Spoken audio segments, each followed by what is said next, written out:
Hello viewers, welcome to our channel. నేను మీ చరణ్ పరమి. వైసీపీ మాజీ ఎమ్మెల్యే వల్లభనేని వంశీ పారిపోయాడు అని చెప్పేసి వార్తలు వస్తూ ఉన్నాయి. నిన్నటి నుంచే అయితే ఆయన పోలీసులకు దొరికాడు, ఆయన అరెస్ట్ చేశారు అని చెప్పేసి బాగా వైరల్ అవుతూ వచ్చింది కదా. కాకపోతే పొద్దు నుంచి తాజాగా తెలుస్తున్న న్యూస్ ఏంటంటే అసలు ఆయన ఎవరు అరెస్ట్ చేయలేదు, అసలు ఆయన పోలీసులకు దొరకలేదు అని. మరి ఏమయ్యాడు, ఎక్కడికి వెళ్ళాడు అంటే అమెరికా పారిపోయాడు అని చెప్పేసి వార్తలు వస్తున్నాయి.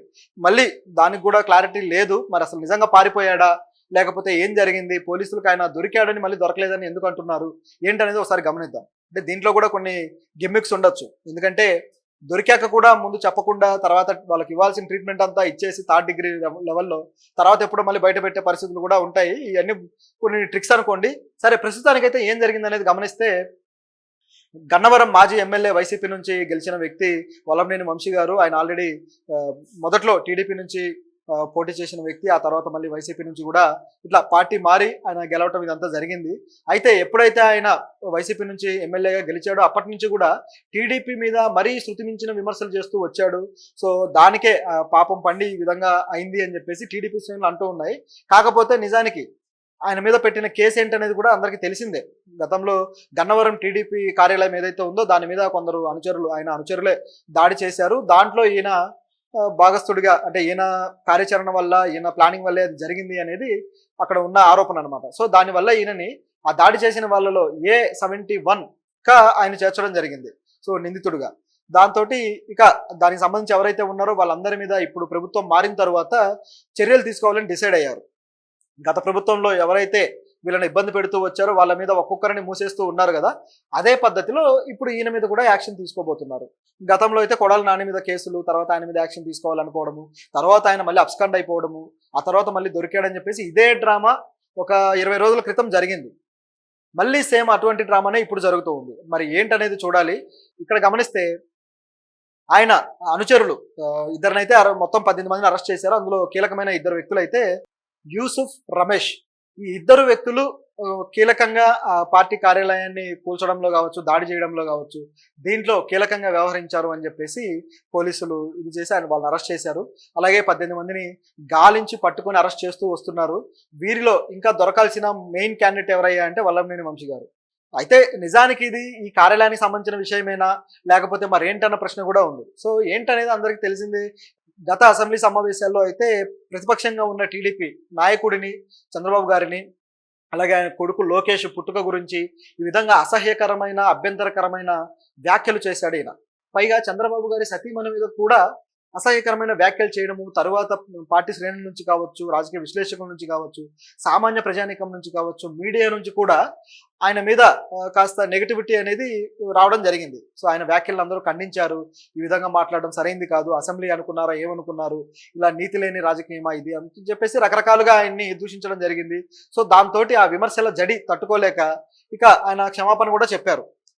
అన్న తరువాత, రాజకీయ కక్షపూరితంగా వ్యవహరించిన తరువాత ఎన్ని క్షమాపణలు చెప్పినా అది ఒక మచ్చగా అయితే ఉండిపోతుంది.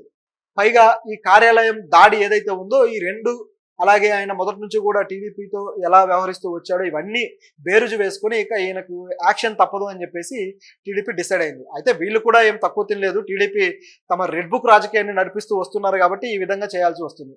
ఎందుకంటే తప్పు చేసిన వాళ్ళ మీద ఖచ్చితంగా శిక్షించక తప్పదు. కాకపోతే కేవలం నాయకులు ఎవరైతే తమను దూషించారో వాళ్ళని టార్గెట్ చేయడమేనా, లేకపోతే మరేమన్నా ఉందా అనే ప్రశ్న బయలుదేరుతుంది. వాళ్ళు వీళ్ళ మీద, వీళ్ళు వాళ్ళ మీద దాడులు చేసుకోవడం, చివరికి ఇదంతా కూడా ఒక వార్ లాగా తయారైంది తప్పితే నిజంగా ప్రజలకు సంబంధించిన ఒక నిజాయితీ కలిగిన రాజనీతితో కూడిన రాజకీయం జరుగుతున్నట్టుగా ఎవరికి అనిపించట్లేదు. ఒక పనికిమాలిన కక్షపూరిత రాజకీయం జరుగుతున్నట్టుగానే చూస్తే తెలిసిపోతూ ఉంది. అయితే ఈయన అరెస్ట్ చేయొద్దా అంటే చేయొద్దని కాదు, తప్పు చేస్తే ఖచ్చితంగా చేయాల్సిందే. సో ఇక్కడ కనిపిస్తూ ఉంది ఆ జరిగిన సంఘటనలు కూడా.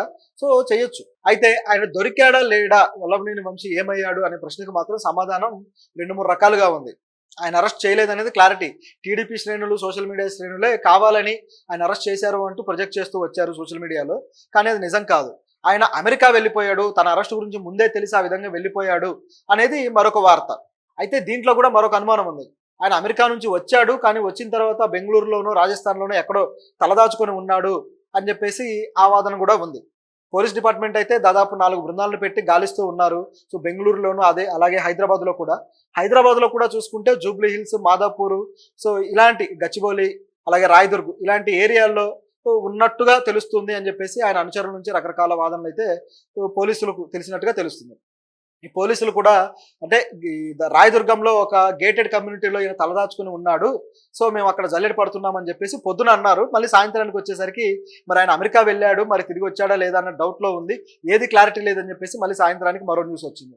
సో మరి ఆయన నిజంగా అమెరికా పోయాడా లేదా తెలీదు. కాకపోతే తెలిస్తే ఈ పాటికి ఆ మీడియాలో కనీసం ఆ సీసీటీవీ ఫుటేజ్లు అయినా సరే ఎయిర్పోర్ట్ నుంచి ఉండేవి బయటకు వచ్చేవి, కానీ అది కూడా జరగలేదు.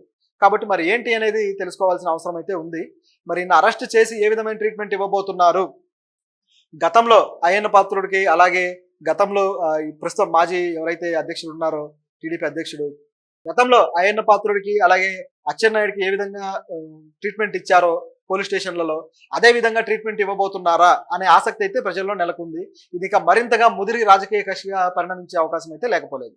అయితే ఒకవేళ తన అరెస్టు నిజమయ్యి ఒకవేళ జైలు పాలయ్యే పరిస్థితి కానీ ఉంటే ఆయన మరో విధంగా స్ట్రాటజీ తీసుకునే అవకాశం కూడా లేకపోలేదు.